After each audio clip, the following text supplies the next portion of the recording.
It only takes a single spark to light a fire. Once you find the right spark, your fire can be ignited and will keep warm your drive to show up for yourself. WeShape is here to change how and why we exercise. We have found that when you are inspired to work out from a place of self-care versus self-judgment, you will unlock a deeper source of drive and inspiration. Our WeShape workouts are intentional and focus on good form and building a solid foundation before scaling up the difficulty and customizing each movement to your unique level of experience and ability. We're here to help you find your own spark to build that fire from within. Because when you move your body better, you feel better in your body. So welcome to today's Masterclass. We're so excited you're here. Let's get started. Hello, welcome to the Best Moves for You Masterclass. Thank you everyone who's showing up today to learn the best moves for them. So this is going to be an amazing masterclass, a live masterclass, where our goal is to teach you 7 different movements and at least 2 to 4 variations of each movement so you can learn the best moves for you, the ones that feel the best to your body, that give you the most results when it comes to developing strength, flexibility, balance, coordination, and a better connection with your body so you feel better in your body. All right, so before we get started, if you guys are watching right now on YouTube or Facebook, I think we're going live right now on Instagram and TikTok, go ahead and say hello in the comments below. Let us know where you're watching from right now. And also take a moment real quick to just congratulate yourself for being here. Because the reality is you are here right now trying to better yourself. And that's important because it's taking the first step that allows you to take the next one and the next one and the next one and the next one. And today, my hope is that the Best Moves for You Masterclass is your first step towards bettering how you feel in your body and bettering how you feel about your body, all right? So right now, I wanna tell you something about this masterclass. This is not your typical masterclass where we're just gonna teach you a subject and you're gonna watch and follow along and then that's it, right? We're gonna do something completely different with this masterclass. This is going to be an interactive masterclass. So if you can, set aside the next hour to participate in this masterclass by actually getting down on the floor, trying the different movements that we do from the chair, from a standing position, etc., and actually taking notes on which variation of each of these 7 moves feels like the best move for you. Now, why should you do this? Because at the end of this masterclass, we're going to share a follow-along video workout that shows you all the variations in one block. And based on this masterclass, you'll be able to say, oh, I chose variation number 2. And so you get to do variation number 2 during this workout. Some people will choose variation 1, some people will choose variation 2, some people will choose 3, some people will choose 4. But in this follow along workout, you'll be able to use the variation that felt like the best move for you. And over time, you'll also be able to go up in variations, increasing your strength, flexibility, balance, and coordination, and making your body feel so much better. So if you're on YouTube, if you're on TikTok or Instagram or Facebook right now, make your way over to our YouTube channel sometime in the next 30 or so minutes because we are going to be posting the follow along workout live at the end of this masterclass on our YouTube live feed, okay? So the next thing I want to talk about is what we are going to go through with this masterclass, all right? So today my goal is to teach you a handful of things. I'm going to cover 7 different movements. 3 of them are going to be warm-up movements, and there's going to be 2 different variations of each warm-up movement, one that's more beginner and one that's more intermediate. So follow along again and take notes and say which one felt like the best fit for you. So when we get to the follow along workout, you can participate by following along using the best move for you. After that, I'm going to show you my favorite upper body move and 4 different variations. I'm going to talk about why these variations are important in just a sec, but we're going to go through the upper body move with 4 different variations. Then we're going to do a lower body move, or actually 2 lower body moves, each with 4 different variations. Then I'm going to show you my favorite core move in the world, and I'm going to show you 4 different variations of that core movement as well. And along the way, I'm going to be focusing on something very specific, which is teaching you how to do each and every movement with perfect form, giving you lots of tips to make sure that you're doing them right, because so much information out there is focused on how hard you can go, how many calories you can burn, how to pump your muscles, and workout program after workout program. but not very many of them are teaching you, hey, if you turn your palms up when you do this movement and you drop your shoulders away from your ears, it's going to spare your lower back, it's going to relax your neck muscles, and it's going to make it more effective and feel so much better in your body. So pay attention as I'm teaching each one of the movements, because I'm going to go over each one and try to teach you how to do every single one with perfect form.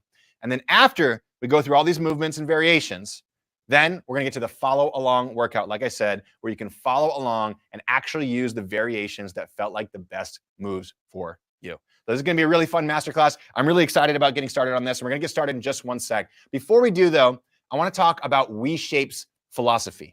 Okay, so if you're new to WeShape, if you're watching this feed right now, maybe you've found us on our social media channels, you've watched one of our short form videos or our longer form videos, you've seen us teach different movements and stretches to help you feel better in your body, because that's what we do at WeShape. We teach you how to move your body better so that you feel better in your body. But it's so much more than that. You see, WeShape as a company, our mission, our goal is to change how and why people exercise. And let me explain what I mean by that. The how is important. We've been talking about that a little bit as we've talked about what it means to have a movement and then several variations of that movement. Now, what how means is this. You going to workout program after workout program after workout program, following along to these social media people and these, it's not a good workout program, because it's not a workout program that was tailored to you. How people should be working out is using movements that are the perfect fit for your goals, your particular amount of strength, flexibility, balance, and coordination, all at the same time. And so if we take every movement, for example, I'll be going over the push-up today, and we break that push-up down into several different steps, each one slightly harder than the next one. Then you're going to be gaining more strength, more flexibility, more balance, more coordination as you continue to get stronger and stronger in these workouts. We call this a motor pattern progression, and we focus on personalization. All right, that is the future of fitness, especially when it comes to home fitness. If you're not doing a workout that was designed for you, where every movement feels like the best move for you, then you're absolutely not doing the right workout for you, or at least one that's not going to give you the best results possible. Okay, so that's the how. WeShape's goal is to help people change how and why they work out. How? We create personalized workouts, giving you the best moves for you. And we try to use what's called a motor pattern progression, meaning each move starts with moves that are very simple, as you'll see in this very masterclass, that almost anybody can do, and over time gradually builds on the complexity of that movement so you can gain strength, flexibility, balance, and coordination. And those are important because those 4 attributes are the attributes that we believe help you feel better in your body. Now, that's just one part of what WeShape does. The next part is changing why people exercise. And this is really important. This is the piece of WeShape that is changing people's lives in so many ways. Sure, we're helping people get out of pain, gain strength, gain flexibility, actually start working out again, even if it haven't in years or decades. That's fantastic. And I love hearing from people who use WeShape that say, oh my God, I've fixed my pain. I feel so much better in my body, et cetera, et cetera. But you know what I love more? Is the people who really understand this second concept that we teach at WeShape, which is why you work out. You see, so many people focus on working out because of self-judgment, self-criticism, self-hatred. We walk past the mirror, we look at ourselves in the mirror and we say, oh, gross. I hate the way my arms look. I hate the way my belly looks. I hate the way I look. And we use that negativity as motivation to work out. And then what happens? We go work out, we push too hard, too fast, we stop, and we get stuck in this endless cycle of one step forward, one step back. And we're here to tell you that the reason why this is happening is because you are using negativity to motivate you to work out. Exercise is not a punishment. Movement is something that you should be doing to take care of your body. Just like the way you brush your teeth, right? You brush your teeth at night to take care of your teeth. And yet, why don't we stretch? Why don't we do movements to help us gain strength, flexibility, balance, and coordination? Because our motivations are rooted in self-judgment, self-criticism, and self-hatred. So I beg you today to let go of those motivations to start working out. Don't think to yourself, I hate the way I look, so I should go work out so I can lose weight, so I can feel good about myself because people will be looking at me again. Cut that out. And instead say, I get to go move my body because I deserve to feel good in my body, because I deserve to take care of my body. And when people stay with WeShape, and they really start to get this, that's the thing that really lights me up and makes me really happy. When someone says, I'm showing up for my workout because I deserve to feel good, because I am worth it. And that's what I want for you, to change the reason why you're showing up for your workouts. Because let's get real. If I fast forwarded you 10, 20, 30, 40 years down the road and had you feel how you will feel in your body if you don't start working out, stretching, taking care of yourself, doing functional movements that actually serve you, then guess what? You're really going to want to get started right now. Because the truth is, the sooner you get started and the more consistent you are, the better you'll feel and the more you'll be able to do for longer. So that's what we're trying to do at WeShape. Change how you work out by creating personalized workouts for people, giving you the right variation for you, which is exactly what we're going to do in this masterclass, and teaching how to show up from a different place, not a place of self-judgment, not using exercise as a punishment, but working out and moving your body so that you can care for your body because you are worth it. All right? So that's what we're all about at WeShape right now. So today, I want to dive into this masterclass because I know that you guys want to get started and moving around. So the best move for you right now is to make sure you have a piece of paper, maybe some notes on your phone or whatever, anything that you can use to maybe take some notes on these moves I'm going to teach you. I'm going to go through each one of these moves one by one. Again, focusing on perfect form. Try each one. And if you do the move and it feels kind of hard, that's probably the right move for you. If it feels too easy, then try the next one up. And you'll start to see what I mean when I'm talking about motor pattern progressions, because each move builds on the last one. So to start, we're going to go with a simple set of 3 different warm-up drills designed to warm up your posture and your shoulders, your neck, your spine, your hips, your knees, and your ankles, okay? And so these are going to be moves in the follow along workout, remember. So follow along, try them out, and take a note which move felt like the best move for you. So we're going to start with our warm-ups right now, okay? So the first warm-up is going to be for shoulders and posture. And we're going to do a very simple move called a YTW. And this is fantastic for reversing poor posture. So pay attention to the form and give this a shot right now. Come to the edge of your chair and take a wide stance. And when you look down, make sure your knees are going the same direction as your toes. Don't let them cave in like this, okay? Make sure they go in the same direction as your toes. From there, I want you to bow forward from the hips and keep a nice flat back. We're not going to round our back forward like this as we do it. So it's just a bow forward from the hips. Our spine stays one piece from the tailbone to the top of the head. Then we're going to take our hands and we're going to put them right in front of us with our thumbs pointing backwards. During this whole movement, your thumbs will be pointing backwards. That's going to help you maintain good shoulder positioning, okay? Now from here, tall posture to the top of the head. We're going to make a Y, pulling the thumbs back as far as we can. Then we're going to make a T, palms toward the sky, thumbs back, pulling the arms back as far as we can. Then we're going to make a W, just like this, okay? And we're going to go back and forth, YTW. During the workout, you'll have a timer, so you'll be able to follow along to it, but I'll do this a few times with you just to make sure you get it with good form, always pointing the thumbs backwards, all right? Now, if you want to make this a little harder, just bow more forward from the waist. The more you bow forward from the waist, the more difficult it will be to pull the arms back at the top of the motion, all right? YTW. I'll do one more for you. Again, arms out front, tall posture. Think about tall through the top of the head. Reach the arms back. Don't squinch your face and your neck, right?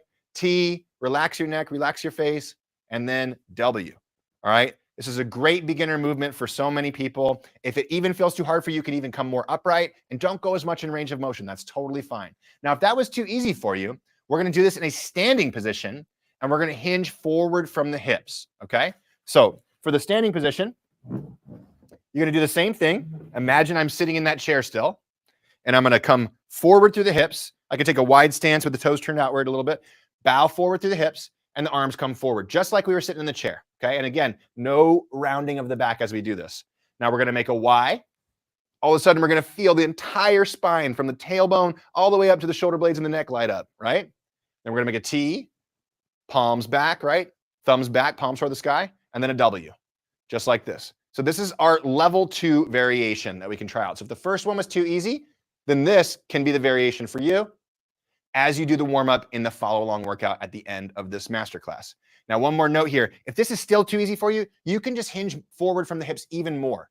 The more we bow forward from the waist, the more difficult this is because it's harder to bring our arms behind us the more we bow forward. But never go further than you can with rounding your back. So if you start rounding your back like this, you've gone too far. Your back should be flat as you do the YTW. So that is warm-up move number 1, all right? Warm-up move number 2. Let's get the entire spine. Let's start to get the hips open. Let's get the neck. Let's get the shoulders open a little bit more. So this one is going to be the seated side bend. All right, one of my all-time favorites. In fact, one of the best times to do this move is when you wake up in the morning and you kick your legs off your bed. Do this right before you even stand up in bed, all right? So what you're gonna do is come to the edge of your chair, nice tall posture. You're gonna bring one hand down to the side. If you need to, you can put that hand on your leg as well. We're gonna reach the other hand over, thumb backwards, right? So we always wanna get that thumb backwards. That's gonna bring our shoulder into a good position, okay? We're gonna reach that arm overhead, and we're gonna reach the rib cage toward the sky. The biggest mistake people make when doing a side bend is they collapse their ribs towards their hip, right? Ugh, they just kind of fall to the side. I want you to reach your rib cage toward the sky. This is about creating length in the spine, length in the shoulders, opening up the hips, and all of that. So you're just gonna come back and forth as you do this. Another thing to think about is try to make sure that you're not twisting and turning. Something I like to think about when I'm doing this is, imagine if I had a wall in front of me and a wall behind me, and I had to stay between those two walls as I lifted my rib cage up and as I went from side to side. If I have to stay between those two walls, it makes it different. I can't twist, I can't turn, which is gonna put your spine in a more risky position, okay? So this is our level 1 side bend, the seated side bend. If this is too easy for you and you wanna try something a little more difficult, we're gonna do a standing side bend, okay? So for the standing side bend, it's just like it sounds. We're gonna stand up and we're gonna do a side bend, okay? So from a standing position, nice tall posture, I like to put one hand on my hip here. And when I'm doing the side bend, I like to push into this hip and push this hip out. And what you'll notice, this causes a stretch to come all the way through the outside of the hip, into the obliques, into the lats, all the way up through the entire body. So come, again, thumb backwards, come to the side, reach with the arm, reach the rib cage toward the sky, and then come back to the starting position, right? Hand on the hip, reach, thumb backwards, and back to the starting position. You can feel that, right? As I come to the side like this, you'll feel that stretch coming all the way through the hip as you come from side to side. Now, this is a little bit more challenging because you're bending more, so you can also inhale as you go down. That'll help protect the spine and the lower back, and exhale as you come up. So inhaling as we go down, exhaling as we come up. Oh, what a wonderful move. I could just do this move all day long. This is another great one to do right as you come out of bed. So that's the level 2 variation of the second warm-up drill that we're gonna do during the follow-along workout, the standing side bend, okay? Last one, I wanna get your hips warmed up, and I wanna focus on a move called seated clams, okay? This is a great move because we're working on the internal and external rotation of the hip capsule, which is a really important range of motion that almost nobody ever works in their daily life. So we gotta work this range of motion, all right? So for this last warm-up, we're gonna bring our feet close together. We're gonna come to the edge of the chair. And then what we're gonna do is you can just bring your hands behind you, wherever they feel comfortable as we do this motion. You're gonna open your knees and your ankles as wide as you can. And as you do this, I want you to allow yourself to roll to the outsides of your ankles. This should almost feel like a little bit of an ankle stretch to the outside as you're doing this movement. Now, open the legs so much that you feel the squeeze on the outsides of your hips. You should feel these muscles in the outsides of your hips, your glutes, firing as you do this. Then bring your feet back together. This time, I want you to squeeze your knees together, and you'll feel those inner thighs working for a second. All right, so going back and forth, opening the hips, and then closing the hips, squeezing the knees together. Great way to warm up the hips, warm up the knees, and warm up the ankles all at the same time. Now, this is a beginner variation movement as well. So if you would like, you can try a level 2 variation, which we're gonna do a supported sumo squat instead of doing the clams, okay? Now, this is another way we can open up the hips and strengthen the knees and the ankles at the same time, all right? So we're gonna take a nice wide stance for this one. And I'm using a chair in front of you. You can only use this as little as possible. That's the goal, right? So toes turned outward. Big thing here on the sumo squat, knees go the same direction as toes. Don't let your knee wobble in like this. As you come down, if you look down, your knees should be pointing the same direction as your toes. That's so important in making sure that your toes or your knees are healthy, okay? So from there, hands on the chair, we're gonna push the butt back.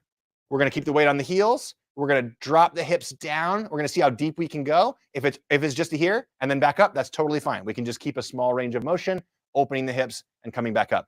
If it's all the way down to parallel, great. If it's even deeper, fantastic. The one thing we wanna avoid is this. As we get to the point where our flexibility starts to limit us, we'll see the lower back go like that. Don't go to that level. Go to the level where you still have a little bit of an arch in the lower back, and then press into the heels.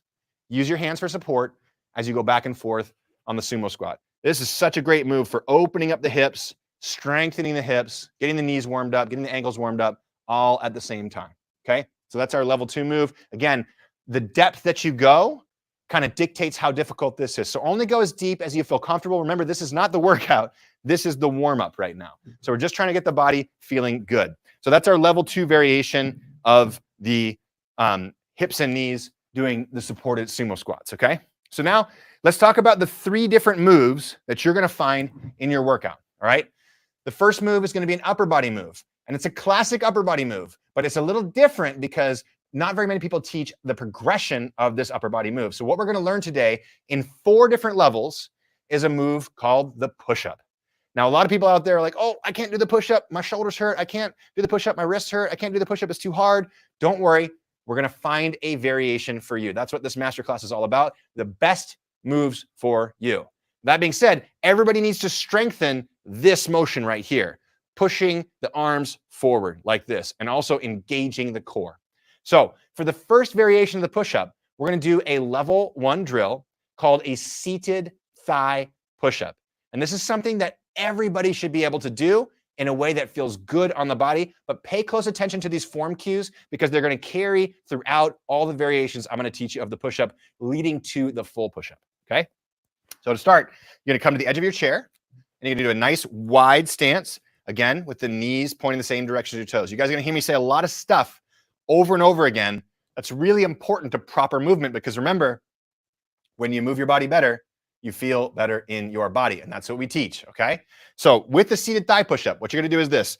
Put your hands down on your knees, tall posture. And the first thing I want you to do is this, push down on your knees. What do you feel?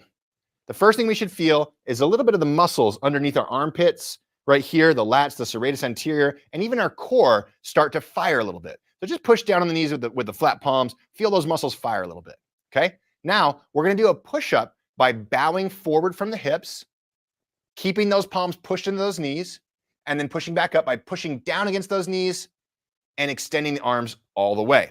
Now, a couple points I want you to pay attention to here. A lot of people do push-ups like this. We flare our elbows out as we come down, and we go back and forth like this. Now, that does target the chest muscle more, but guess what? If I go deep on a push-up with my elbow high, watch my shoulder. And my shoulder has to rotate forward in order for me to go deep in that push-up. And when that happens, I'm putting my shoulder in a compromised position. It's called a broken arm position like this. We don't want that. If your shoulders hurt when you do push-ups, bench press, anything like that, this could be the issue. You could have an internal rotation of your shoulder, and we want to start strengthening the external rotation of the shoulder. So how do we fix that?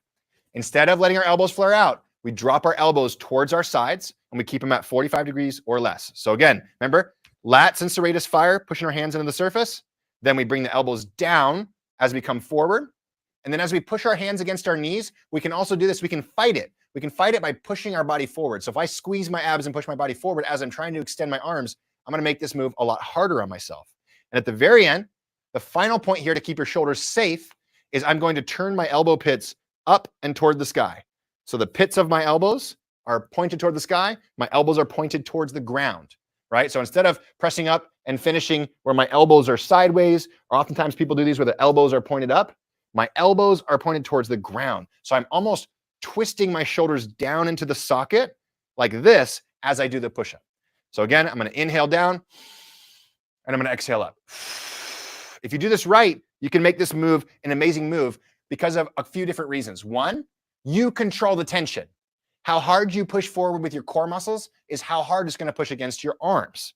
So that's big. You control the tension. So you can start this, any beginner should be able to start this real easy. I'm barely using my core muscles, or you can make it so hard that somebody who's super strong could do this as well, all right? And focusing on the form that we just went over, getting the lats active, dropping the shoulders away from the ears, elbows come down to the sides, and then elbow pits go towards the sky as we finish out the movement, okay? So that's our level 1 push-up variation. Remember a lot of these cues as we go into level 2, level 3, and level 4, because they're gonna be really important to maintain these cues, these form cues, that you can do these moves with perfect form. So now that we've practiced the seated thigh push-up, we're gonna go into a move called the high chair push-up. And the next thing I want you to focus on is making sure that whatever surface you do this on, it's a safe surface to do this on. So what does that mean? That means if it's the back of a chair, you're not going to put your hands on this chair and the chair is going to tumble over or it's going to slide out on you, right? So find a surface that's really sturdy. It can be like your dresser, your countertops, a really sturdy, nice, heavy chair, right? So make sure you're safe, all right? Let's be safe. Let's listen to our bodies. Remember, I am not your doctor. You need to do things smart if you're working out from the comfort of your own home, all right? So with the high chair push-up, we're gonna use the same principles that we just talked about with the seated thigh plank, but first I wanna talk about how to hold your body in space during the push-up, so how to hold the plank properly. So in this position, a lot of people when they do the push-up are gonna make one of two mistakes. They're either gonna stick their butt out like this, and I'm over-exaggerating, but they're either gonna stick their butt out like this, or they're gonna drop their hips forward like this. Both of those positions are gonna put a lot of pressure on the SI joint and the lower back, and it's gonna end up causing you to hurt yourself, all right? So instead, you wanna do this. Find your push-up position, so your shoulders and arms are about 90 degrees to your armpit, right? From there, squeeze the glutes, squeeze the core, and tuck the pelvis. So see that move right there? I squeeze my glutes, and I squeeze my core, and I tuck my pelvis. Now, what we want to do is we want to maintain that position the whole time. If I'm doing push-ups, this line never moves. Ankles, hips, shoulders, head, that never moves. It stays perfectly still and rigid. And so oftentimes, when we're focusing on the best moves for you, you have to go back a step and do a move that feels maybe simpler than you think it should, so that you can master these subtle nuances to form that keep you safe and allow you to make better progress without the risk of getting injured or hurt, okay?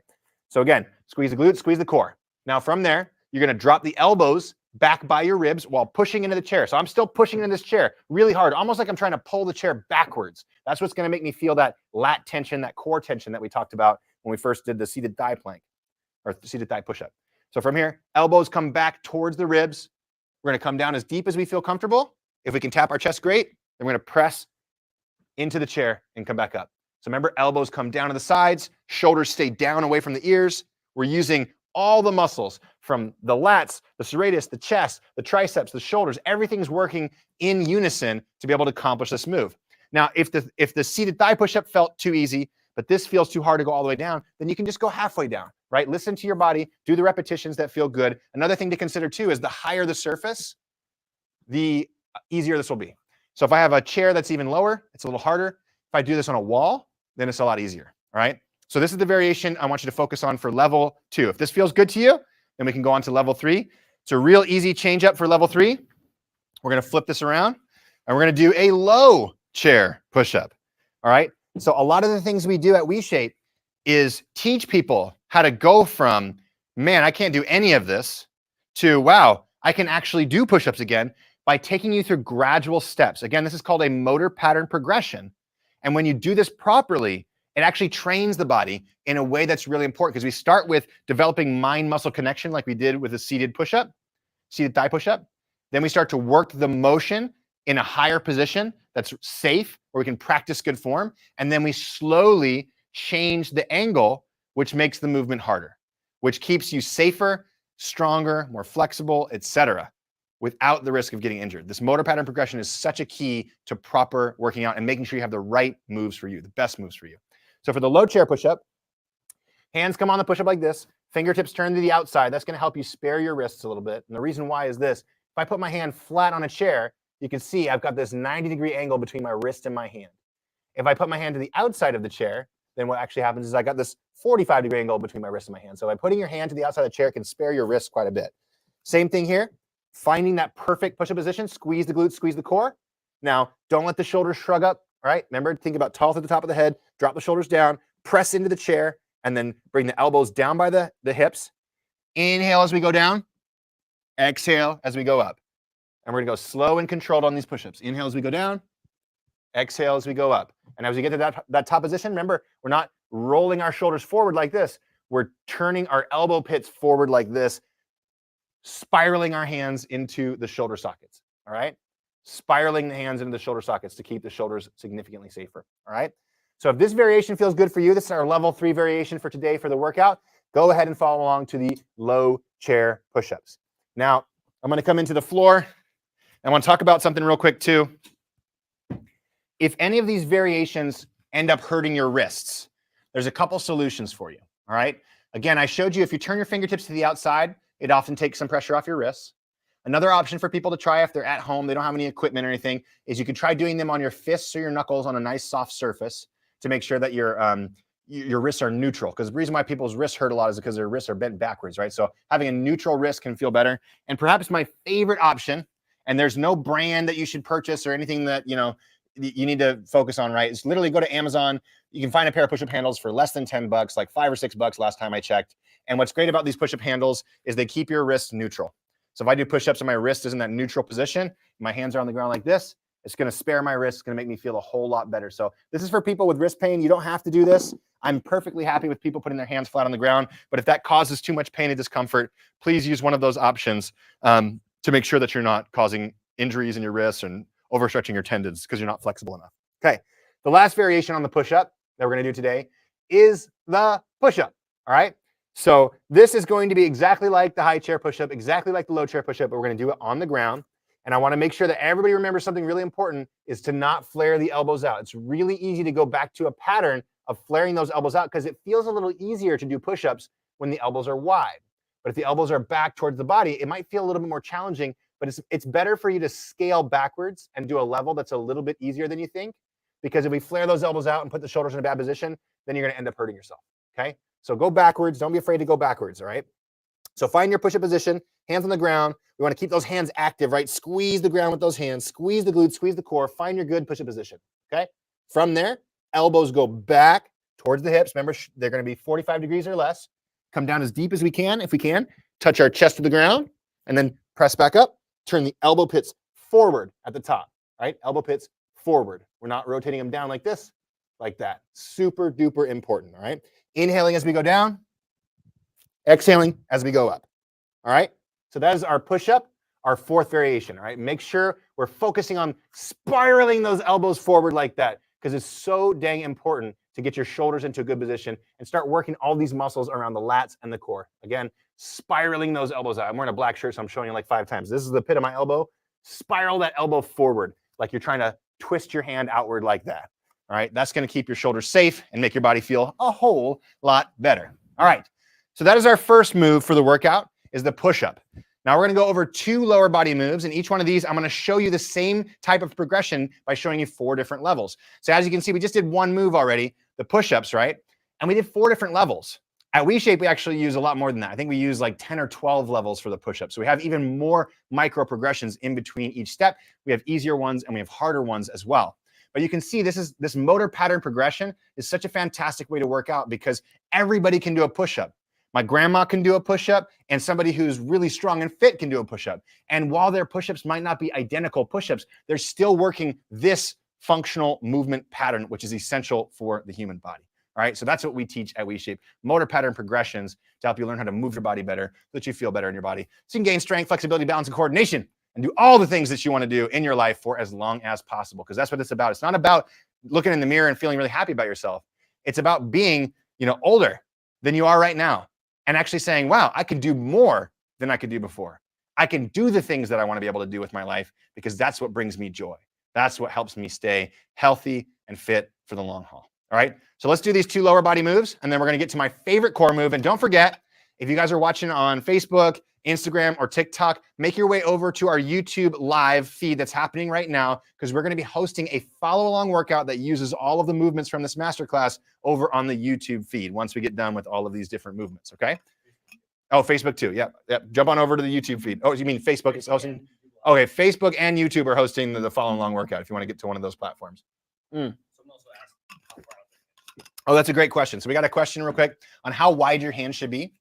Generally speaking, if I bring my hands real wide like this, it's going to encourage me to bring my elbows high and to the outside. So if you're standing there and all you do is drop your elbows to 45 degrees, that's going to be about the width of your push-up, okay? So if we just take our hands, right, we have our hands by our sides. Let your hands do whatever they want to do. Lift your arms to about 45 degrees, right there. That's where I want to put my hands in the push-up to make sure that I'm naturally coming back at this angle, rather than if I go too wide, I'm naturally going to be forced to come back to this angle, which again, will oftentimes internally rotate the shoulder capsule and cause a lot of pain. Won't feel good. Okay. We are going to talk about the world's greatest lower body move. It is the squat. the sit to stand, as I like to call it, because ultimately this move right here, sitting to standing, is one of the most important movements that you can maintain for as long as humanly possible. And just like the push-up, I'm going to start with the level 1 variation, and this is going to be something that everybody can do, because remember, we talked about motor pattern progressions, teaching you first how to build a mind-muscle connection. Second, rehearsing the movement slowly and safely. Third, adding a little bit more speed and complexity to the movement, and oftentimes flexibility to the movement. And that's how it generates so much in the way of feeling good in your body and producing the results that you're after. So right now we're going to focus on level 1, which is mind-muscle connection. This move seems so simple for people, but it's really an amazing move, especially if you've had knee surgeries, hip surgeries, things like that, because it starts to work those muscles again that you need to be able to feel those muscles before we get to the point where we're moving them. So for our level 1 sit to stand squat variation, we're going to do a seated heel push. So that looks like this. I'm going to come to the edge of my chair. I'm going to bring my feet with my toes slightly turned outside. So my feet are slightly wider than hip width, toes slightly turned outward. My knees are pointing the same direction as my toes. And what I'm going to do is this: lift my toes to my nose and press my heels into the ground.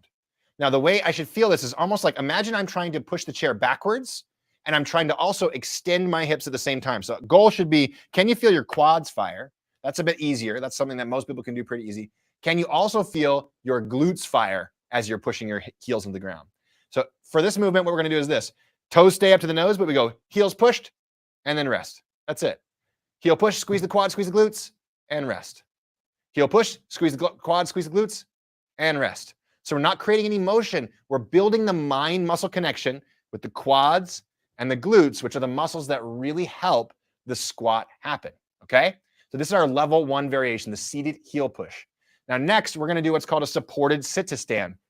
So this is going to be the first movement that, again, moves slow and safely and focuses on good form, all right? Now the number 1 thing you want to remember in a sit to stand, in a squat, basically any lower body movement, is your knee going the same direction as your toes, right? Is it going this way or is it caving in? A lot of people's knees cave in, and when you do that, you wear down the meniscus and you end up with bone-on-bone knee pain, arthritis, and eventually have to get knee replacement surgery. So instead of doing that, look down and make sure your knees are going the same direction as your toes. If they see them wobble in, push them out. Push them out by almost imagining like you're trying to drive your knees out, and you should feel the muscles on the outsides of your hips firing to facilitate this, okay? So how I like to teach the sit to stand with assistance is in reverse. So I'm going to stand up first. I'm going to find my position, feet slightly outside of hip width, toes slightly turned outward, right? And the first thing I'm going to do here is this: I'm going to push my butt backwards. So many people initiate a squat by bringing their knees forward like this. And that causes a lot of pain in people's knees because you're really prioritizing the knee joint and the quad. So don't bring your knees forward like this to start the squat. Instead, we put the weight on the heels, we bow slightly forward, we push the butt back, and as we start to descend into position, weight stays on the heels, butt keeps pushing back, hands come down to the thighs for support, all right? We're gonna take a big breath in and slowly bring ourselves down to the chair. Boom. Now, how do we learn this in reverse? We reverse the motion. So bow forward, push your hands down, take a big breath in, push back up, and extend the hips fully. If you find yourself in the sit to stand thinking about bringing your head towards the ceiling, you're going to find yourself bringing your knees forward like this and standing up like that, all right? So instead of thinking about, oh, I got to bring my head up, right? Instead of thinking about that, think about bowing forward, and then I got to extend my hips forward. And you'll feel the difference, because when you're thinking about bringing your head towards the sky, you're going to feel it like this. You're going to feel it like extending the knee. It's going to feel like a knee extension, which for a lot of people feels pretty lousy because we don't have strong enough knees to be able to support us in this position. When you know you've got this right, it feels like a hip extension where you feel the glutes, the hamstrings facilitating the stand-up motion, all right? So let's practice that a few times. Nice tall posture, toes turned outward, knees go the same direction as toes, so push the knees out as you go down, weight on the heels, butt goes back, hands on the thighs, big breath in, touch the butt, keep that breath, driving the heels, exhale as we come back up, right? Inhale down, knees over toes, weight on heels, butt back, exhale, squeeze the glutes at the top. Reminder that we're using our glute muscles to facilitate this sit to stand motion. And we're using our hands for support. If you need to, you can use your hands on the chair too. You can walk your hands up your thighs if you need to as we're practicing this motion. And this is another great thing about this is after you learn this motion and you're thinking about it with good form, every time you sit down in a chair and every time you stand up from that chair, try to think of doing it with good form. Don't just mindlessly move. That's another thing we talk about at WeShape. It's not about mindless movement. It's about mindful movement. It's about being in your body and feeling what it's supposed to feel like when you move your body well. And I'll say it again, because when you move your body better, you feel better in your body, right? Okay, so the next move is the sit to stand. So all we're gonna do for this one is we're gonna remove the hands. So that was our level 2. Now we're coming into our level 3 right here. We're gonna remove the hands from the knees. We're going to bow forward from the hips. Use your hands out front for support if you need to. And we're gonna drive the heels on the ground and extend the hips, right? We're gonna inhale as we go down, butt goes back just like before. Exhale as we go up, focusing on extending the hips. Making sure the knees are going the same direction as their toes. Making sure their knees don't wobble in like this, which can cause all kinds of pain, right, on the knee joint. And this is our sit to stand. Again, inhaling down, exhaling up. So that is our level 3 variation. Now our level 4 is going to be a fully extended sit to stand. So we're going to come all the way up to the top, and this time we're going to extend all the way up onto our tippy toes. And if you want to, and your joints feel good, you can even add a little hop at the top, which is going to make this more cardiovascular, utilize more muscles, and it's going to make it a significantly harder movement to practice, all right? So this one's the same thing. Inhale, stand up, all the way up on our toes, and then back down, right? And a little faster for this one. Exhale, inhale. Exhale, inhale. Exhale, inhale. Making sure we have good form the whole time. If your form starts to fall apart, look at my knees right now. If your form starts to go like this, and you're standing up and your knees are wobbling back and forth, go back to the level before this, right? Focus on form first, intensity second. Remember, this is not about pumping your muscles and burning calories so you can change the way you look. It's about learning how to move your body better so you feel better in your body, all right? So that is our level 4 for the squat. Now, the next move we're going to address is really important. This movement is called the frog deadlift. Now, this is so important because oftentimes people injure their lower backs doing this. We drop something on the ground, we go to pick it up, and we go, ah! And it's never when we think we're going to injure our lower back, right? It's when we drop our keys on the ground, when we drop a Kleenex on the ground, we go to pick it up. That's when we hurt our lower back because we're not mindfully moving. And what the frog deadlift does is it teaches you how to functionally move through your hips. Because when we move through our hips, then we protect our lower back. Because if I round my lower back, there's a chance of me getting injured. If I keep my lower back flat and I move through the hips, it reduces those chances dramatically. And it also strengthens those glutes, those hamstrings, and all the muscles of the core as well. So for our level 1 variation of the frog deadlift, we're going to start in a seated position again, and we're going to do a very simple move called the seated frog hip hinge.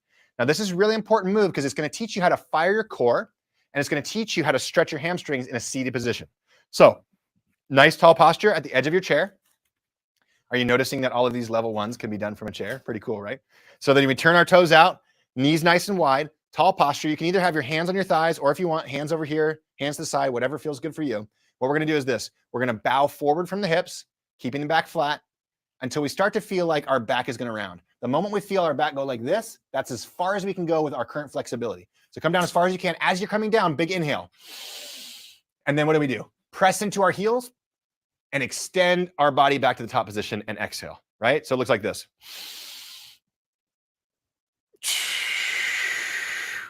That breath is really important. If we take that big inhale in, especially into our deep belly, we're going to contract our core in a way that protects our spine more. So big breath in, and then exhale as we push our heels on the ground, and I'm using those heels to lift myself upright. I'm not thinking about pushing my head backwards and using all these spinal erector muscles on the back sides of my body. I'm thinking about this, pushing my feet into the ground, and those are tipping my body to an upright position, okay? So this is our level 1 frog deadlift, is the seated frog hip hinge. Again, tall posture, don't round the back, spine to the top of the head stays in one position. Inhale down, deep in the belly, heels push down, exhale as we come up, all right? So that's teaching us how to move through our hips, all right? The next variation is the supported frog hip hinge. So this variation, we're gonna come and get this chair in front of us. Again, something for support in front of us. We're gonna take a wide stance like we did with the sumo squats earlier, but this isn't like the sumo squats where we're kind of squatting through the body. This is a hip hinge, remember? So we're really focusing on the hip hinge. Toes turned outward, knees go in the same direction as toes. Hands are on the chair in front of you for support, or whatever surface in front of you for support. You're gonna put your weight on your heels, push your butt back. You're gonna come down as far as you can. You can bend the knees slightly as you come down. And once you feel like, again, you're gonna round your back in this position, pause. Now this time, try to recreate the motion you did in the lying or the seated position. So we're gonna push the heels into the ground. The heels are going to extend us to the top position. So I'm thinking about I'm thinking about, what does it feel like to do that? What does it feel like to do that? A lot of people, again, they're thinking about lifting my head up, and that'll make all these muscles around the spine fire. That's fine if they fire a little bit, but the main mover should be the hamstrings and the glutes, right? So really focus on heels down, Squeeze those glutes, squeeze those hamstrings as we come back up. And I got one more tip for you. This one can often be a game changer. So try this out if you're following along. If you don't feel your glutes working really hard, this one can be a game changer for you, right? Toes turned outward, weight on the heels, come forward like this. Now in this position, I want you to imagine this. I want you to imagine that you're turning your feet outward, okay? So imagine that you're literally spiraling your feet outward. They're not moving. You're trying to push your big toe in the ground and spiral your feet outward. When you're in this position, if you do that, you'll feel your butt muscles fire. Maintain that push into the big toe and turning the toes out. As you start to lift your body in the top position, you're going to feel those glutes fire, feel those glutes fire. Oh my God, they're going to be firing like crazy as you come to that top position, okay? So this is our level 2 move, the supported frog hip hinge. Again, big breath as we go down, weight on the heels. Exhale as we come up, getting those glutes and those hamstrings facilitating that motion, all right? Now the next move, we're going to take the chair away. And we're going to do a supported frog hip hinge, or sorry, a frog hip hinge, not supported. So a wide stance again, spiral those feet out if that really helped you with getting the glutes active, right? Now we're going to hinge through the hips, come forward, and then come back up. And you can keep your hands on your hips like this. That's a great place to keep them. What's helpful here is if your hands are on your hips, you can drive your elbows backwards at the same time. If we pull them backwards, that's going to help strengthen the posture muscles on the backside of the shoulders as we go forward and backward. And just like before, remember on all these moves, we're going to inhale deep into our belly, create a little bit of core tension, intra-abdominal pressure, squeeze the glutes, exhale as we extend the hips. Inhale down, pull those elbows back, exhale as we extend the hips, all right? So that's our level 3 variation, the frog hip hinge, all right? The last one is the frog deadlift. So this time we're gonna add a little bit more of a knee bend, and we're gonna bring our hands as low as we can while keeping our spine nice and flat, neutral, all right? So no rounding the back, that's the key here. So wide stance, find our position. This time hands come in front of you. Do the frog hip hinge, then bend the knees and see how far you can come down without rounding the back. If you can touch the ground, great. Stand back up. Now you know the ground is your marker. Inhale as you come down, exhale as you come up, okay? If you come down and you get to maybe your knees and then all of a sudden you go, ugh, after the knees, that's as far as you can go. That's fine. Keep practicing by touching your knees and coming back up. And over time, bring your palms below your knees and then work on touching the tops of your ankles and then work on touching the tops of your feet and then work on touching the ground and then work on palms to the ground, right? So you can do a lot of variations by just adding range of motion. So find a range of motion that you know you can do without rounding the back and go to that range of motion. Don't go further than that. Don't sacrifice form to try and get more range of motion right now. It's a bad idea, all right? So that is our second lower body move, which is the frog deadlift. And I showed you all 4 variations of that. Okay, we are going to do our core move next. This is a fantastic one of my favorite core exercises in the world, probably my favorite core exercise in the world. I'll show you 4 different levels of this, and then we're going to get on to this follow along workout. So I hope you've been taking notes this whole time, because right now what you should have is, okay, here are the 3 warm-ups that felt like the best move for me. Now here is the push-up variation that felt like the best move for me. And here is the squat and the frog deadlift variation that felt like the best move for me. I'm gonna teach you the core one next. And then during this follow-along workout, you guys are gonna love this. Our team put together a grid. So on the moves where there's 4 different levels, you'll see 4 different variations happening at the same time. So you can witness them happening in the pace and the form and all that stuff. And you can pick the variation that feels like the best fit for you, okay? So it's gonna be a really awesome follow-along workout. Again, that's coming in just a sec after I teach my favorite core move ever. All right. And if you're watching on Instagram and TikTok, make sure you migrate your way over to our Facebook or our YouTube channel where we're doing this live right now, because that's where we're going to be hosting the follow along workout. If you don't make your way over there, then unfortunately that live feed is going to end and you're going to go, where's the follow along workout? But we told you, it's over on YouTube. It's over on Facebook. Okay. So let's teach you this last move, my favorite core move ever. We're going to do this one on the floor. If you have trouble getting down on the floor, getting back up off the floor, please do not lie down and then, say, hey, Coach Tyler told me to lie down. I got stuck there for 3 days, right? Don't do that. Instead, you can do these core moves from a couch or from your bed, right? So make sure you're doing things, again, safely. And if you're a complete beginner, sit down on the corner of your bed or on your couch, swing your legs up, and you can do this core move from bed, okay? So this move is going to be a progression around a move called a V-up, but we're going to show you the leg raise variations today, okay? And I'm going to start with what's called alternating reverse crunches. But before that, I'm going to talk about how do we properly hold our core while we're doing this particular core movement that will help us strengthen it the most. All right, because a lot of people teach you things that are not all that sharp and that aren't serving you very much. All right, the number one thing I hear people saying is draw your belly button towards your spine as you do core movements. Now, I want to tell you something. When we activate the core, we want to have the most durable core possible. And probably the easiest way to think about a durable core is if I were to drop a bowling ball on your stomach in this position, would your core be rigid? Now, if you suck your stomach towards your spine and imagine dropping a bowling ball on your stomach, that probably sounds like it's going to hurt pretty bad. But if you do this, cough, and hold the end of the cough, usually by pushing the lower back on the ground and pushing the belly out a little bit, right? The moment we do that, we create intra-abdominal pressure. We create a really solid, rigid core that actually holds our spine safely in space, all right? Another way to teach this that we like to teach over at WeShape, we call it the elevator. You take your 2 fingers like this. These are the people. My belly button's right here. My hip's right here. I put those fingers in between my belly button and my hip on both sides. These are the people. Push down into your belly. Now, all I'm going to do is this. Lift them up with my belly muscles. Now, I'm not sticking my belly out like trying to be a pot belly. I'm trying to push the fingers out by contracting the core muscles. Now, this is going to contract those deep abdominal muscles that, again, are the muscles we want to work in this position, okay? So you can try that one of 2 ways. Cough and hold that tension while pressing the lower back into the ground, or lift the fingers up as you do this, okay? Now, once we've figured that out, you can bring your head down to the ground, you can put a pillow underneath it, or you can lift it off the ground, whatever feels comfortable for you. We're going to do the alternating reverse crunch. So it looks like this. One leg comes up, and then it comes down. The other leg comes up, and then it comes down. Now, if this is too easy for you, because this is our really, really, really easy variation, another way to do this is to bring both knees up and just bring one leg down at a time. Now, the key to knowing which is the right variation for you is going to be feeling whether your lower back is touching the ground or not. If your lower back is pressed into the ground as you're doing this, then you have a nice stable core. If you start to drop your foot and your lower back and your rib cage lifts up like this, you're probably not doing the right move for you. Probably doing something a little more difficult than you should be doing, okay? So this is the single leg alternating reverse crunch, right? Just one down at a time like this while we're maintaining that core tension that we talked about just a minute ago. Now, if you can do this, our level 2 variation is the reverse crunch. This time, we're going to bring the knees up like this, get that core tension.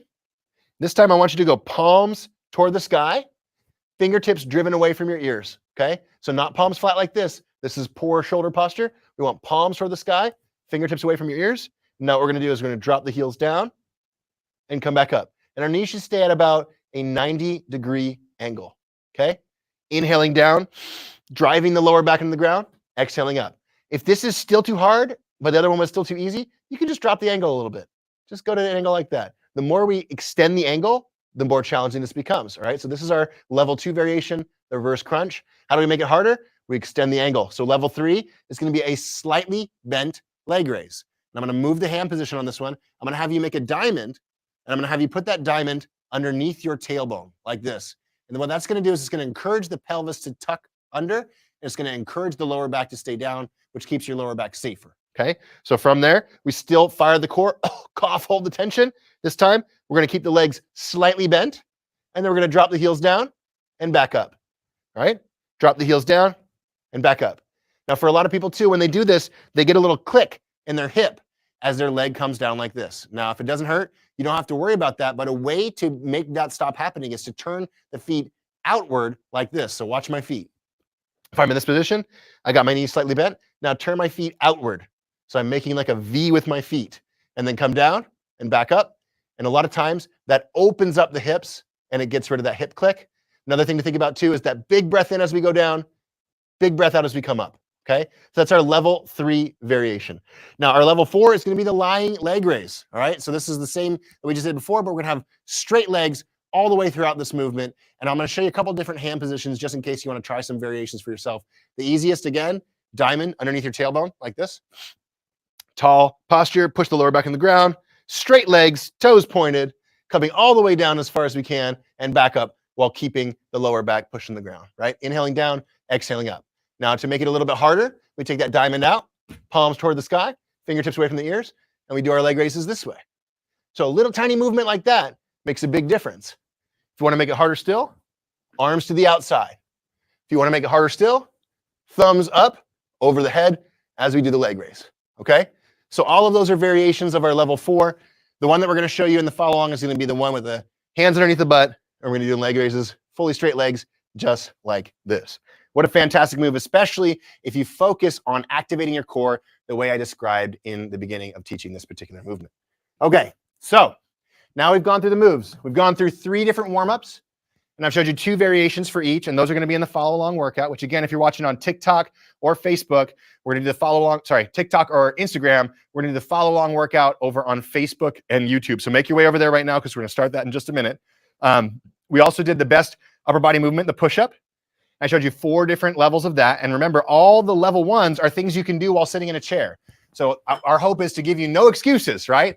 No excuses to be able to do a workout because you can do them while literally sitting in a chair. Then we did 2 lower body moves. We did 4 variations of those. We did the squat and the frog deadlift, which are both such important functional movement patterns for your daily life. And lastly, we just did this core move, right? So up next, we're gonna go over a follow along workout where you can take the best variations of each one of these moves and pick the one that's right for you while you follow along to this workout. Now, before we get there though, I wanna tell you something really important because at WeShape, what we've built is so much more than just workouts and a fitness app. Again, we're trying to change how and why people work out. And when it comes to the how, our goal is to give you motor pattern progressions like this, but in a follow along workout format. And so if you like the workout that you follow along to at the end of this video, then you should know that the WeShape workouts that we create for our members is even more customized. We don't have 4 levels of push-ups or squats or frog deadlifts. We have like 10 to 20 different levels that you'll go through. And you can scale those movements up and down in real time while you're following along to the workout. The goal was to build a workout program that literally felt like I was your personal trainer right there in your living room with you, giving you the movements that you need in a workout that will make you feel better in your body again. Movements that will help you gain strength, flexibility, balance, and coordination all at the same time. And we have thousands of members who have now used WeShape and are raving about the results and how they feel in their bodies and about their bodies again. And as a thank you for watching our Best Moves for You Masterclass, we want to do something special for you. We wanted to give you a one-time discount to save 35% off our most popular WeShape plans. So if you want to check that out, all you got to do is go to WeShape.com/best. WeShape.com/best. When you go there, you'll see the page where you can save 35% off our most popular WeShape plans, and you can get started trying out WeShape today. And again, a couple more things on this. We don't just have workouts. We have follow along stretching recovery routines. We have 10, 20, and 30-minute recovery routines for your upper body, full body, and lower body. So this is a great way to get more flexible and have things to do on your off days when you're working out. We also have live coaching calls that we host every single weekday. I actually host 3 coaching calls every single week where I get on a live Zoom call and actually talk to our members one-on-one, where you can ask questions about form, about how to help fix injuries, about how to help you get more motivated, etc. And they're absolutely transformational calls where we help so many people feel better in their bodies and about their bodies. So again, if you want to try WeShape out, as a thank you for watching the masterclass, all you have to do is go to WeShape.com/best. You can save 35% off our most popular plans. All right. So I really hope to see you in there. Make sure you jump into one of our Q&A calls from Coach Tyler and say hi. Let us know that you joined because you watched the Best Moves for You Masterclass, and then ask me a question, and I'm super happy to answer the question and help you in any way I can. That's our goal, is to really help people feel better in their bodies, and again, feel better about their bodies, which is a huge thing that we also do at WeShape. So without further ado, thank you guys so much for watching the Best Moves for You Masterclass. I really hope that you enjoyed following along to these movements, learning how to do each one with perfect form. And next up, we have a follow along workout that's going to utilize all the movements from this masterclass that you can follow along to right now. So you can see this motor pattern progression in person. You can actually try it out for yourself. You can see the different levels. And if you like that workout, remember, give WeShape a try. I promise it's a workout system that will change your life. All right. Thanks for watching.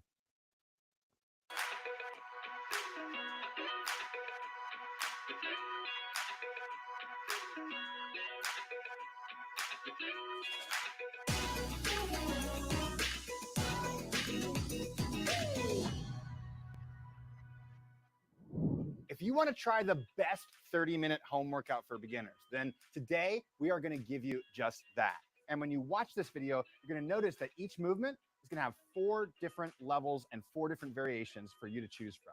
And all you have to do is pick the one that feels like the right fit for you and follow along to the workout, and that's it.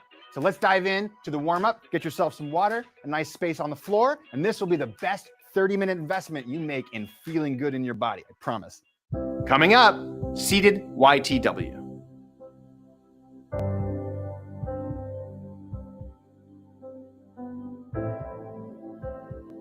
Get ready.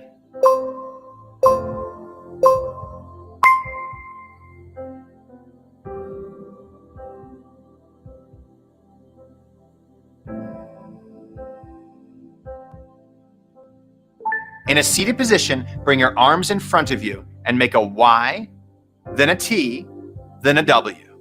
Repeat slowly. Make sure your thumbs are pointed backwards on each movement. Try to stay tall through the top of your head and relax your neck and shoulders as you hold this stretch. Inhale as you move your arms up. Exhale as you move them back to the start position. Results happen over time, not overnight. Work hard, stay consistent, and be patient. 3, 2, 1. Yes, looking good. Up next, one arm seated side bend.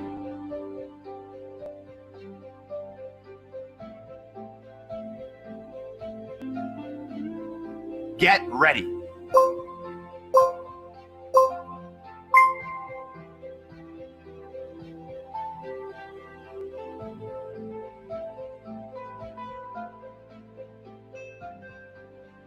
In a seated position, bend to the side as you reach one arm over your head.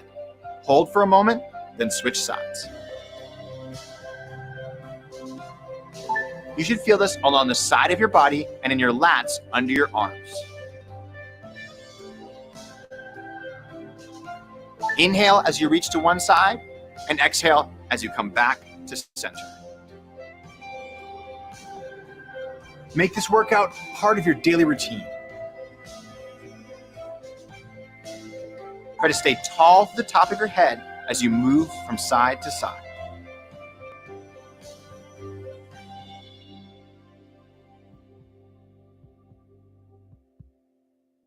Three, two, one. Great job. Keep it up. Up next, seated clams.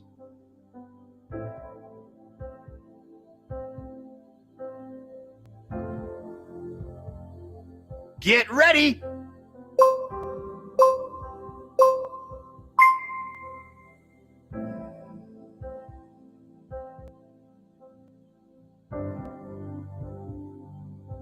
Open your thighs as much as possible, then squeeze them together at the top.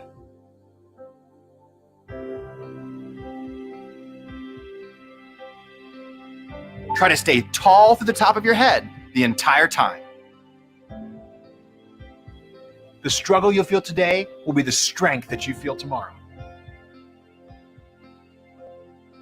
Keep your eyes forward and focus on a fixed object to get better balance.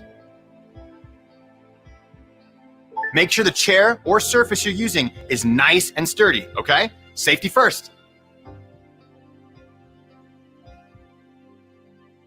Your journey begins here. Take that first step. 3, 2, 1. Great work.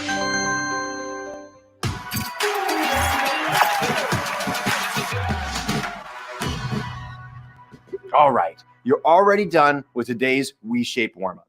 Next up is the actual workout. So let's take those warm, flexible muscles and see what they can do in today's We-Shape workout. For today, we're gonna have you do a 2-block workout, which means there's 2 different parts to this workout. For this block, we're gonna do 60 seconds of work, followed by 15 seconds of rest on the following movements. Push-ups,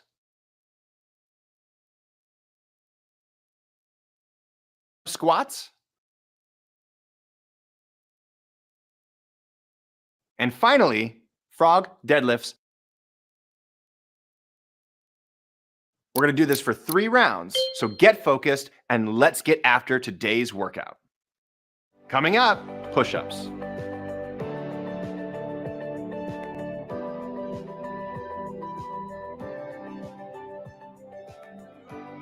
Get ready.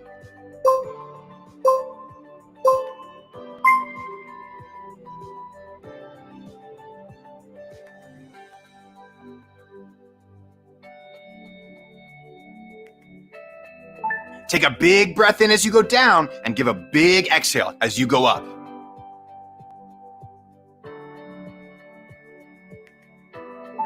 Try not to let your elbows flare out as you go down and up.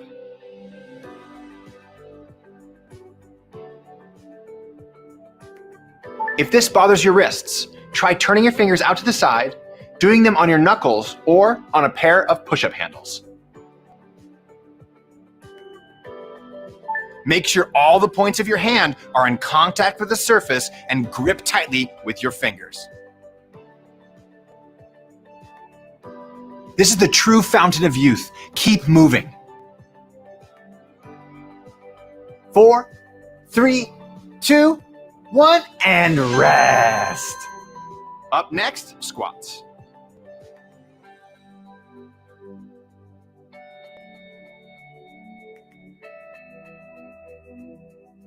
Get ready.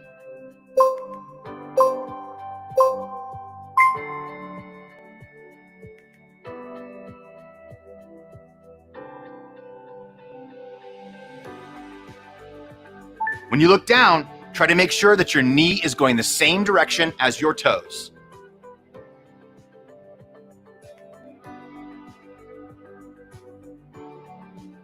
Try to keep 70% of the weight on your heels, 30% on your toes, grip the ground, and keep these 3 points in contact with the ground.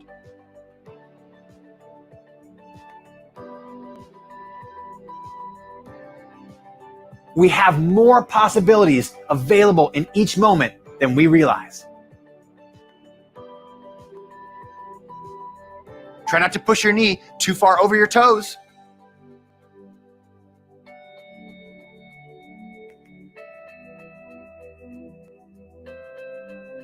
Three, 2, 1, keep it up.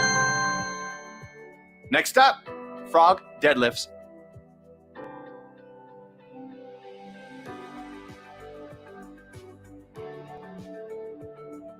Get ready.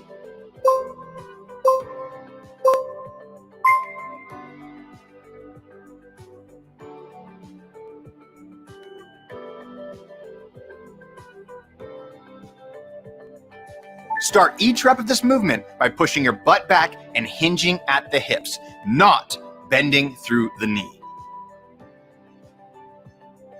How hurtful it can be to deny one's true self and live a life of lies just to appease others. Think about that. Try to keep 70% of the weight on your heels, 30% on your toes, grip the ground, and keep these 3 points in contact with the ground. Even if you can only do 1 rep, try your best to do it with perfect form. Try to stay tall through the top of your head the entire time. 3, 2, 1, you knew you could do it. Round 2, woo! Up next, push-ups.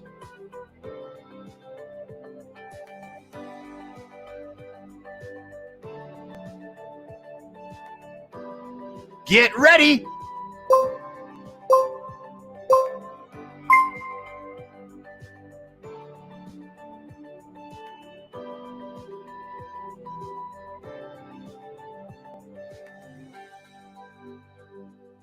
Try to press through your shoulders and rotate your elbow pits forward to finish each rep. The kind choices you make today shape your tomorrow. Listen to your body and know when to rest. Don't rush this movement. The more control you have, the better. If this bothers your wrists, try turning your fingers out to the side, doing them on your knuckles or on a pair of push-up handles. Celebrate every cell in your body working hard. 3, 2, 1, and rest. Up next, squats.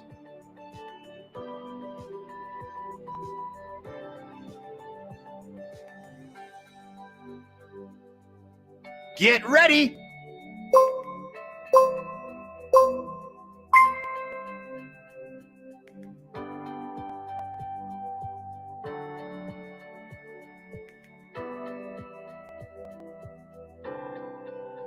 Do every rep with your heels slightly outside of hip width and your toes slightly turned outward.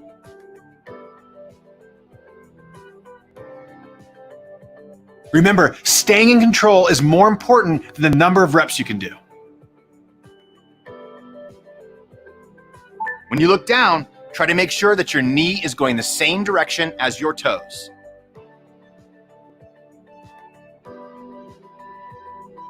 Try to keep 70% of the weight on your heels, 30% on your toes, grip the ground, and keep these 3 points in contact with the ground.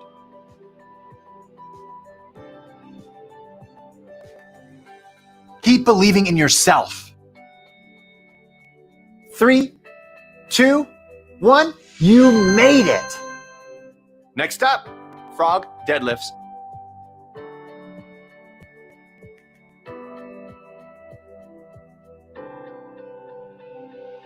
Get ready.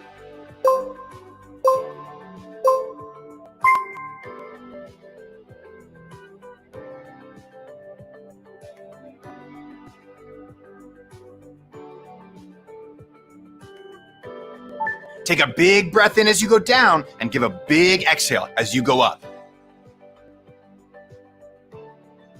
Don't rush this movement. The more control you have, the better.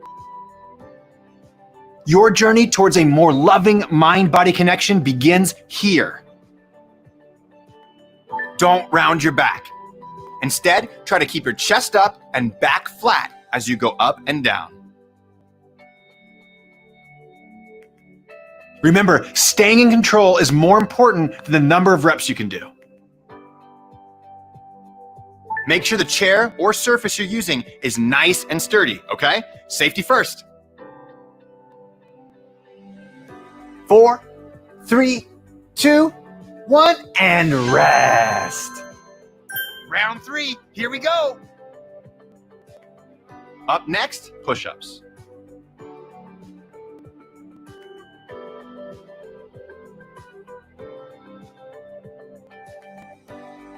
Get ready.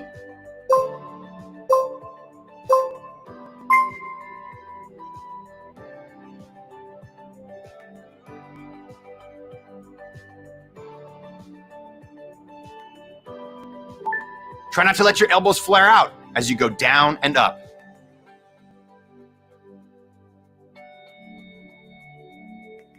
There's no such thing as failing. Fail means first attempt in learning.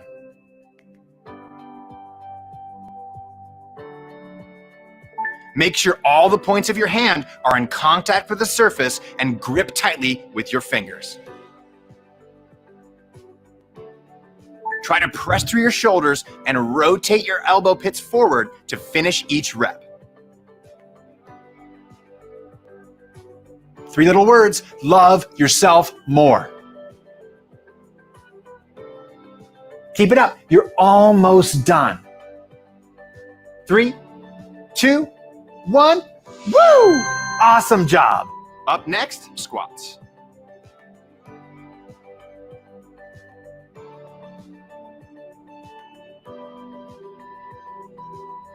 Get ready.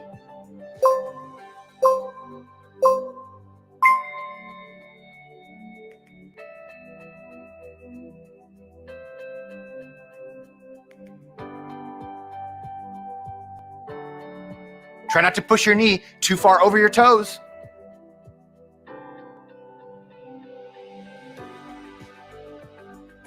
To make yourself stronger, squeeze your hands as you stand up. Even if you can only do 1 rep, try your best to do it with perfect form. Do every rep with your heels slightly outside of hip width and your toes slightly turned outward. Everyone wants to live on top of the mountain, but all the happiness and growth occurs while you're climbing it. Keep going. Try to stay tall to the top of your head the entire time. 3, 2, 1. You made it. Next up, frog deadlifts.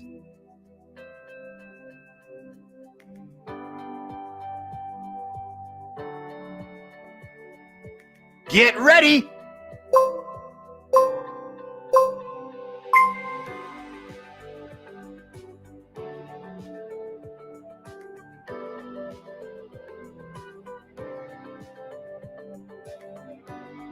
Make sure the chair or surface you're using is nice and sturdy, okay? Safety first. Check in with your body right now. What do you need? Don't round your back. Instead, try to keep your chest up and back flat as you go up and down. No excuses. Let's lay it on the line. Start each rep of this movement by pushing your butt back and hinging at the hips, not bending through the knee. Take care of your body, and your body will take care of you.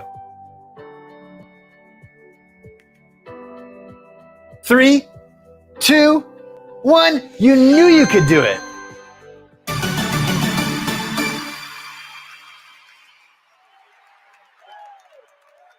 All right, you just completed block number 1, and your body should be nice and toasty, right? Well, I've got another block for you today. So breathe and get some water before we jump into block number 2, because here's what we're going to do for block number 2. For this block, we're going to do 60 seconds of work, followed by 15 seconds of rest on the following movements. Slightly bent leg raises. We're going to do this for 3 rounds, so get ready to crush this workout. Coming up, slightly bent leg raises.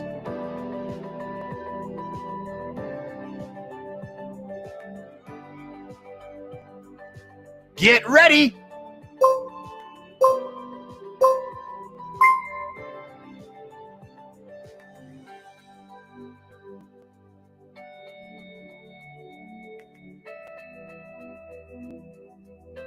Press your lower back into the ground and squeeze your abs and glutes while tucking your pelvis. Listen to your body. Squeeze your legs and feet together as you do this movement. Be content with what you have right now. Rejoice in how things are. Your scars show you where you have been. They do not dictate where you are going. Make a diamond shape with your hands and place it under your tailbone. Keep it up. Let's do this together. 3, 2, 1, and great job! Round 2, woo! Next up, slightly bent leg raises.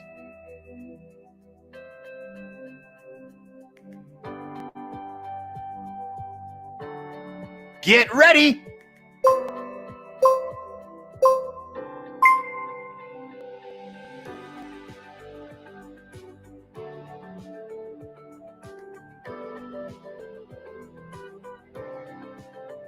Try to stay tall to the top of your head the entire time. Remember, form first, intensity second. Try to relax your head and neck as you do this movement.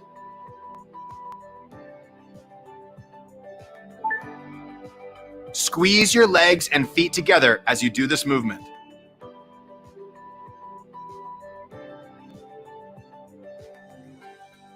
Make joyful movement a part of your day. Determination is a strength, so flex it. 5, 4, 3, 2, 1, and rest. Round 3, here we go. Next up, slightly bent leg raises.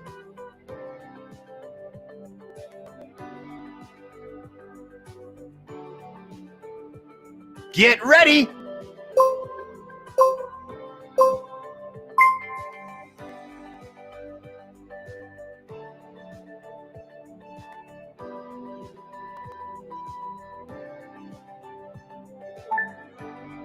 Squeeze your legs and feet together as you do this movement.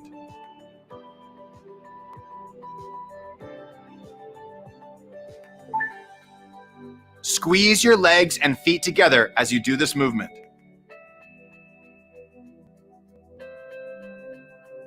Remember, form first, intensity second.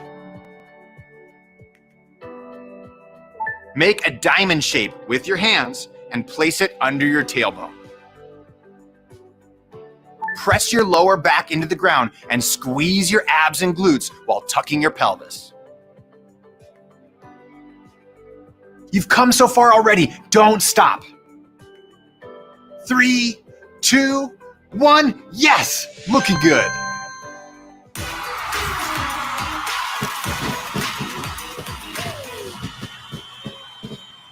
Great job on doing the best 30-minute workout ever. Now you can come back to this video over and over again and follow along to this and try to see if you can, choose a different variation each time as you come through this workout.